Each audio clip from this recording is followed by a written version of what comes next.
विखुरलेले व्यापारी संघटित आहे. त्यांनी ठरलं याला हात लावायचा नाही, लावत नाही कुणी, या भावाच्यावर घ्यायचं नाही, घेत नाही कुणी.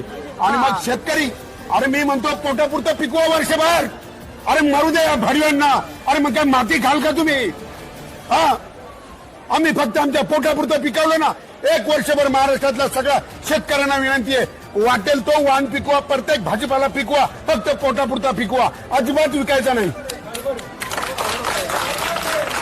तसं हे सरकार आणि हे व्यापारी ध्यानावर येणार नाही. अरे जो पिकवतो काळ्या आईच्या उदरात बी पेरतो, उगवेल का नाही माहित नाही. जुगार खेळतो रे जुगार, आणि त्याची तुम्ही हाल केले, त्या पिकाला भाव नाही.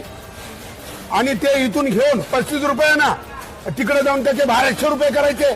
लाज किडे पडून मरशाल रे भाडव्यांनो. म्हणून मी सांगतो, माननीय मुख्यमंत्री साहेब, तुम्हाला जर खरंच छत्रपती शिवाजी महाराजांचा आदर्श असेल तर शेतकऱ्याला स्वामीनाथन आयोग मान्य करा. बरं, मग आपण सगळे शेतकरी किती 70%, मग आपण एकत्र या ना.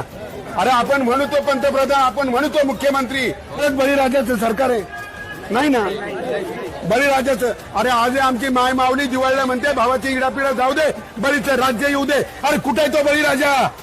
परंतु आता बळीचं नाही, वामनाचं राज्य आलंय. वामनाच्या वंशज बसलाय मुख्यमंत्री, खेदानी म्हणावं लागतंय. आणि मग बळीचा वंशज हा शेतकरी मेला रे, पार मेला.